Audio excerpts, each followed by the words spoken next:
ദൈവത്തിൻ്റെ അതിപരിശുദ്ധമായ നാമം വാഴ്ത്തപ്പെടുമാറാകട്ടെ. ഇന്നത്തെ നമ്മുടെ തിരുവചന വായന ഭാഗം 1 ദിനവൃത്താന്തം 26 മുതൽ 29 വരെയുള്ള അധ്യായങ്ങളും 127 സങ്കീർത്തനവുമാണ്. 1 ദിനവൃത്താന്തം 26 മുതൽ 29 വരെയുള്ള അധ്യായങ്ങളിലേക്കും സങ്കീർത്തനം 127 വരുമ്പോൾ ദാവീദിൻ്റെ ജീവിതത്തിൻ്റെ അവസാന ഘട്ടത്തിലേക്കാണ് നാം പ്രവേശിക്കുന്നത്. ഈ അധ്യായങ്ങൾ പ്രധാനമായും ദാവീദിൻ്റെ സൈനിക വിജയങ്ങളെക്കുറിച്ചല്ല പറയുന്നത്, മറിച്ച് ദൈവജനത്തെ ഒരുക്കുന്നതും ദൈവത്തിൻ്റെ ശുശ്രൂഷ ക്രമീകരിക്കുന്നതും ദൈവാലയത്തിനായി ആവശ്യമായ ഒരുക്കങ്ങൾ ചെയ്യുന്നതും ഉത്തരവാദിത്വം ശലോമോന് കൈമാറുന്നതുമാണ് ഇവിടെ നാം കാണുന്നത്. ഈ മുഴുവൻ ചിത്രവുമായി സങ്കീർത്തനം 127 വളരെ മനോഹരമായി ബന്ധപ്പെട്ടിരിക്കുന്നു. കാരണം ദാവീദ് ചെയ്തുകൊണ്ടിരുന്ന എല്ലാ കാര്യങ്ങളിലെയും പിന്നിലെ ആത്മീയ തത്വം അത് നമ്മെ പഠിപ്പിക്കുന്നു. യഹോവ വീട് പണിയാതിരുന്നാൽ പണിയുന്നവർ വൃഥ അധ്വാനിക്കുന്നു എന്ന്. അതിനാൽ ഈ രണ്ട് ഭാഗങ്ങളും തമ്മിലുള്ള ബന്ധം വളരെ അർത്ഥവത്താണ്. 1 ദിനവൃത്താന്തം 26 മുതൽ 29 വരെയുള്ള അധ്യായങ്ങളിൽ മനുഷ്യർ പണിയുന്നു, ശുശ്രൂഷിക്കുന്നു, ക്രമീകരിക്കുന്നു, ഒരുക്കുന്നു. സങ്കീർത്തനം 127 ആ പണിയുടെ യഥാർത്ഥ പണിക്കാരൻ ദൈവമായിരിക്കണമെന്ന് ഓർമ്മിപ്പിക്കുന്നു. 26 അധ്യായത്തിൽ ദൈവാലയത്തിലെ വാതിൽ കാവൽക്കാർ, ഭണ്ഡാര വിചാരകർ, മറ്റ് ഉത്തരവാദിത്തങ്ങൾ വഹിച്ചിരുന്നവർ എന്നിവയെക്കുറിച്ച് പറയുന്നു. ആദ്യമായി വായിക്കുമ്പോൾ ഇവ സാധാരണ ഭരണപരമായ കാര്യങ്ങൾ മാത്രമാണെന്ന് നമുക്ക് തോന്നാം. എന്നാൽ അവരുടെ പേരുകളും ഉത്തരവാദിത്വങ്ങളും തിരുവെഴുത്ത് പ്രത്യേകം രേഖപ്പെടുത്തുന്നു. ചിലർ വാതിലുകൾ കാത്തു, ചിലർ ഭണ്ഡാരങ്ങൾ സൂക്ഷിച്ചു, ചിലർ വിശുദ്ധ വസ്തുക്കളുടെയും ദൈവത്തിന് സമർപ്പിക്കപ്പെട്ട വസ്തുക്കളുടെയും ചുമതല വഹിച്ചു, മറ്റു ചിലർ വിവിധ ഭരണപരമായ ശുശ്രൂഷകളിൽ ഏർപ്പെട്ടു. ദൈവാലയത്തിലെ ശുശ്രൂഷയ്ക്ക് വ്യത്യസ്ത തരത്തിലുള്ള അനേകം ശുശ്രൂഷകർ ആവശ്യമായിരുന്നു. എല്ലാവരും പുരോഹിതന്മാരായിരുന്നില്ല, എല്ലാവരും യാഗപീഠത്തിൻ്റെ മുമ്പിൽ നിന്നുമില്ല. എന്നാൽ ഓരോരുത്തർക്കും അവരവരുടെ സ്ഥാനം ഉണ്ടായിരുന്നു.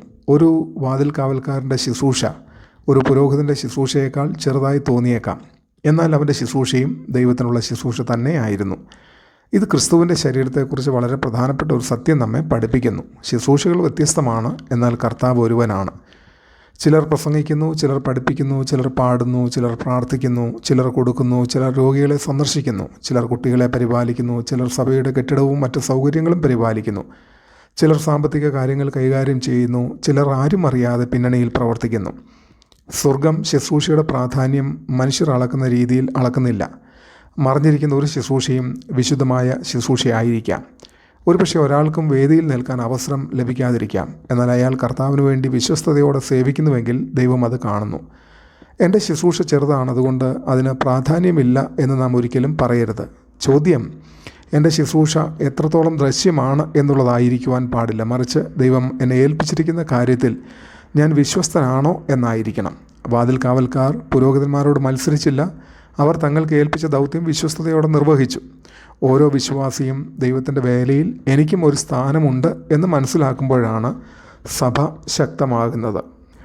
27 അധ്യായത്തിൽ ഇസ്രായേലിൻ്റെ സൈന്യത്തെയും രാജ്യത്തിലെ വിവിധ ഉദ്യോഗസ്ഥരെയും കുറിച്ചുള്ള ക്രമീകരണം നാം കാണുന്നു. ദാവീദിൻ്റെ രാജ്യം ആശയക്കുഴപ്പത്തിലും ക്രമരഹിതമായും പ്രവർത്തിച്ചിരുന്നില്ല. അവിടെ ക്രമവും ഉത്തരവാദിത്വവും കണക്കുബോധവും ഉണ്ടായിരുന്നു. ഇതും നമുക്ക് പഠിക്കേണ്ട ഒരു പ്രധാന പാഠമാണ്. ആത്മീയത എന്നത് ക്രമരാഹിത്യമല്ല. ചിലപ്പോൾ ഒരു കാര്യം ആത്മീയമാണെങ്കിൽ ആസൂത്രണവും ക്രമീകരണവും ആവശ്യമില്ല എന്ന് നാം ചിന്തിച്ചേക്കാം. എന്നാൽ ദാവീദിൻ്റെ ജീവിതം അതിന് വിപരീതമായ ഒരു മാതൃകയാണ്. പ്രാർത്ഥന ആത്മീയമാണ്, ആരാധന ആത്മീയമാണ്, പ്രസംഗവും ആത്മീയമാണ്. എന്നാൽ ദൈവത്തിൻ്റെ മഹത്വത്തിനായി ചെയ്യപ്പെടുന്ന ഭരണപരമായ ശുശ്രൂഷയും ആത്മീയമായി തീരാം. ദൈവം കലക്കത്തിൻ്റെ ദൈവമല്ല. നമ്മുടെ സഭകളിലും കുടുംബങ്ങളിലും ശുശ്രൂഷകളിലും നമുക്ക് ആവശ്യമായത് വിശ്വസ്തമായ നേതൃത്വം, ഉത്തരവാദിത്വമുള്ള ആളുകൾ, കണക്ക് ബോധം, ശരിയായ ആസൂത്രണം, സഹകരണം, ജ്ഞാനപൂർവമായ കാര്യവിചാരം. എന്നാൽ ഇവിടെ ഒരു അപകടമുണ്ട്. നമുക്കെല്ലാം ക്രമീകരിക്കാം, എന്നിട്ടും ദൈവത്തെ അതിൽ നിന്ന് പുറത്താക്കാം. അത് നമ്മെ നേരെ സങ്കീർത്തനം 127 കൊണ്ടുപോകുന്നു.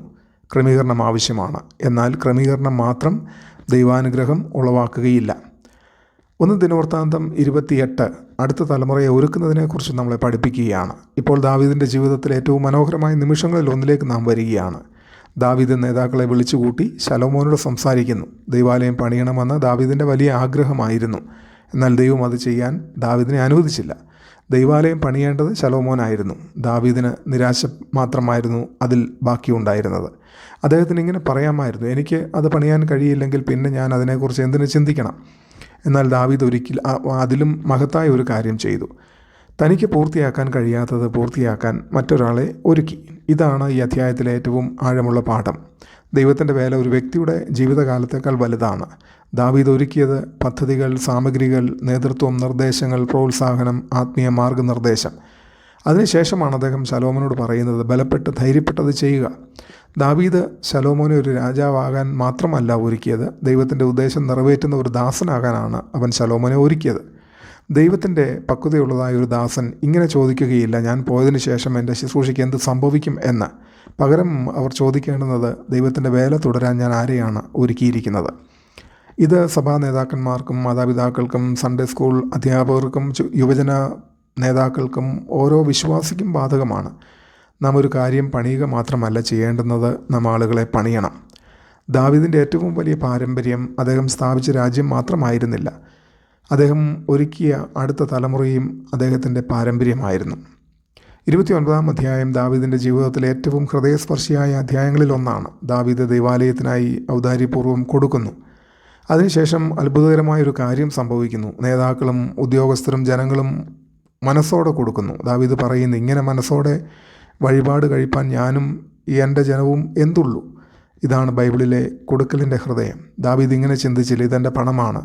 അദ്ദേഹം മനസ്സിലാക്കി എല്ലാം ദൈവത്തിങ്കിൽ നിന്ന് വരുന്നു. അദ്ദേഹം പറയുന്നു, സകലവും നിന്നിൽ നിന്നല്ലോ വരുന്നത്, നിൻ്റെ കയ്യിൽ നിന്ന് വാങ്ങി ഞങ്ങൾ നിനക്ക് തന്നിരിക്കുന്നു. എത്ര ശക്തമായിട്ടുള്ളൊരു ആത്മീയ സത്യമാണ് ദാവീദ് ഇവിടെ അരുളി ചെയ്യുന്നത്. നാം ഉടമകളല്ല, കാര്യസ്ഥന്മാരാണ്. നമുക്ക് ലഭിച്ചിരിക്കുന്നതെല്ലാം, അത് പണമാവട്ടെ, സമ്പത്താവട്ടെ, സമയമാവട്ടെ, കഴിവുകളാവട്ടെ, വിദ്യാഭ്യാസമാവട്ടെ, നമ്മുടെ സ്വാധീനമാവട്ടെ, നമ്മുടെ ശക്തിയാവട്ടെ, അവസരങ്ങളാവട്ടെ, എല്ലാം ദൈവത്തിങ്കിൽ നിന്നുള്ളതാണ്. അതുകൊണ്ട് ക്രിസ്തീയ കൊടുക്കൽ എന്നത് നമുക്കുള്ളതിൽ നിന്ന് എന്തെങ്കിലും നഷ്ടപ്പെടുന്നത് മാത്രമല്ല, ദൈവം ആദ്യം നമ്മെ ഏൽപ്പിച്ചതിൽ നിന്ന് ഒരു ഭാഗം ദൈവത്തിന് തിരികെ സമർപ്പിക്കുകയാണ്.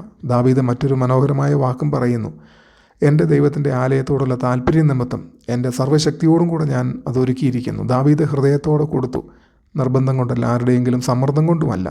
അവൻ്റെ ഹൃദയത്തിൽ ദൈവത്തിൻ്റെ ആലയത്തോടുള്ള സ്നേഹമുണ്ടായിരുന്നു. ഇതോടനുബന്ധിച്ച് 127-ാമത്തെ സങ്കീർത്തനം നമുക്ക് വളരെ ശക്തമായ അർത്ഥത്തെ നൽകുന്നു. യഹോവ വീട് പണിയാതിരുന്നാൽ പണിയുന്നവർ വൃഥ അധ്വാനിക്കുന്നു. ദാവീദിനെക്കുറിച്ച് ചിന്തിക്കുക.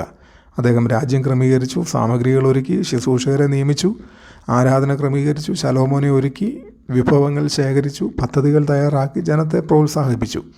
എന്നാൽ ദാവീദിനറിയാമായിരുന്നു, ദൈവമില്ലാതെ ഇതെല്ലാം ശൂന്യമായിരിക്കും. അതാണ് സങ്കീർത്തനം 127 നമ്മെ പഠിപ്പിക്കുന്നത്.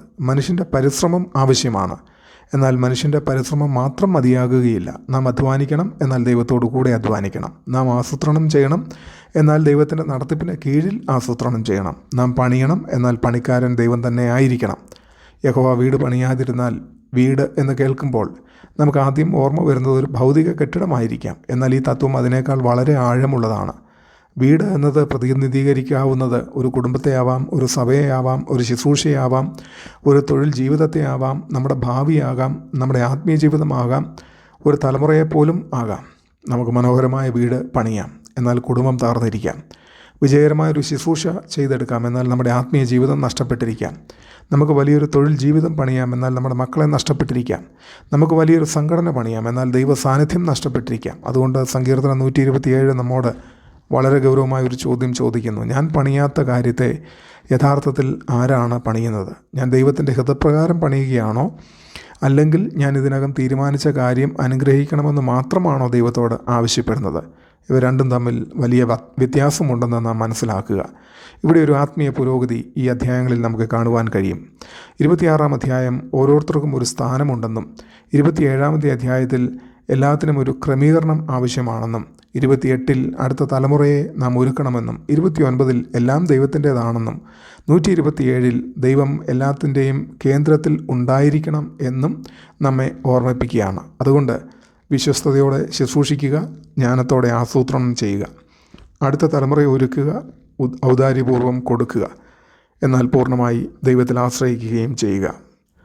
127-ാം സങ്കീർത്തനം മക്കളെക്കുറിച്ചും പഠിപ്പിക്കുന്ന ഒരു സങ്കീർത്തനമാണ്. മക്കൾ യഹോവ നൽകുന്ന അവകാശം. ദാവീദ് ശലോമോനെ ഒരുക്കിയതുമായി ഇതിന് വളരെ മനോഹരമായ ബന്ധമുണ്ട്. മക്കൾ നമ്മുടെ സ്വന്തം സ്വത്തല്ല, ദൈവം നമ്മെ ഏൽപ്പിച്ചിരിക്കുന്ന സമ്മാനങ്ങളാണവർ. മാതാപിതാക്കൾ എന്ന നിലയിൽ നമ്മുടെ ഉത്തരവാദിത്വം അവരുടെ വിദ്യാഭ്യാസം, ഭക്ഷണം, വസ്ത്രം, സാമ്പത്തിക സുരക്ഷ, തൊഴിൽ അവസരങ്ങൾ എന്നിവ ഒരുക്കുന്നതിൽ മാത്രം അവസാനിക്കുന്നില്ല. അതിലും വലിയ ഉത്തരവാദിത്വം അവർ ദൈവത്തെ അറിയാനും ദൈവത്തിൻ്റെ ഉദ്ദേശം നിറവേറ്റാനും അവരെ ഒരുക്കുക എന്നതാണ്.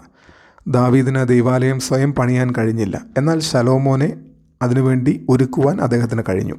അതുപോലെ നമ്മുടെ മക്കളുടെ മുഴുവൻ ഭാവിയും നമുക്ക് നിയന്ത്രിക്കാൻ കഴിയില്ല, എന്നാൽ നമുക്ക് അവർക്ക് നൽകുവാൻ കഴിയുന്നത് വിശ്വാസം, തിരുവചനം, പ്രാർത്ഥന, ദൈവഭക്തിയുള്ള മാതൃക, ആത്മീയ അടിത്തറ എന്നിവയാണ്. ഇന്നത്തെ നമ്മുടെ ആത്മീക ജീവിതത്തിനുള്ള പാഠങ്ങൾ നമുക്ക് ഈ അധ്യായങ്ങളിൽ നിന്ന് ലഭിക്കുന്നത്: ഒന്നാമതായി, ദൈവം ഏൽപ്പിച്ചതിൽ നാം വിശ്വസ്തരായിരിക്കുക. രണ്ടാമതായി, പദ്ധതികൾ മാത്രമല്ല ആളുകളെയും പണിയുക. 3, നമ്മുടെ പദ്ധതികളിൽ ദൈവത്തിന് ഒന്നാം സ്ഥാനം നൽകുക. 4, എല്ലാം ദൈവത്തിൻ്റേതാണെന്ന് തിരിച്ചറിയുക. 5, എല്ലാം പൂർത്തിയാക്കാൻ കഴിയാത്തപ്പോൾ നിരാശപ്പെടരുത്. ഇന്ന് നമുക്ക് ചിന്തിക്കുവാനായിട്ടുള്ള 2 കാര്യങ്ങൾ: ആരാണ് എൻ്റെ വീട് പണിയുന്നത്? 2, ഞാൻ എന്താണ് പിന്നിൽ വിട്ട് പോകുന്നത്? 1 ദിനവൃത്താന്തം 26 മുതൽ 29 വരെയും സങ്കീർത്തനം 127 ഒരുമിച്ച് വായിക്കുമ്പോൾ 2 വലിയ സത്യങ്ങൾ നമ്മുടെ മുമ്പിൽ വരുന്നു. 1 ദിനവൃത്താന്തം നമ്മെ കാണിക്കുന്നത് ദാവീദും ജനങ്ങളും ശുശ്രൂഷിക്കുന്നു, കൊടുക്കുന്നു, ക്രമീകരിക്കുന്നു, ഒരുക്കുന്നു, പണിയുന്നു. എന്നാൽ സങ്കീർത്തനം 127 നമ്മെ ഓർമ്മിപ്പിക്കുന്നത് ഇതെല്ലാം അവസാനം ദൈവത്തിൽ ആശ്രയിച്ചായിരിക്കണം നടക്കുന്നത്. അതുകൊണ്ട് ക്രിസ്തീയ ജീവിതം നിഷ്ക്രിയമായ ഒരു ജീവിതമല്ല. നാം പണിയണം, എന്നാൽ നാം ഒരിക്കലും മറക്കരുത്, യഹോവ വീട് പണിയാതിരുന്നാൽ പണിയുന്നവർ വൃഥാ അധ്വാനിക്കുന്നു എന്ന്. അതുകൊണ്ട് വിശ്വസ്തയോടെ പ്രവർത്തിക്കാം, എന്നാൽ പൂർണ്ണമായി ദൈവത്തിൽ ആശ്രയിക്കാം. ജ്ഞാനത്തോടെ ആസൂത്രണം ചെയ്യാം, എന്നാൽ നമ്മുടെ പദ്ധതികൾ ദൈവത്തിന് സമർപ്പിക്കാം. ഉദാരപൂർവമായിട്ട് നമുക്ക് കൊടുക്കാം, എന്നാൽ എല്ലാം ദൈവത്തിൻ്റെതാണെന്ന് ഓർക്കാം. വിശ്വസ്തയോടെ ജീവിക്കാം, അടുത്ത തലമുറയെ ദൈവത്തിൻ്റെ വേലയ്ക്കായി ഒരുക്കാം.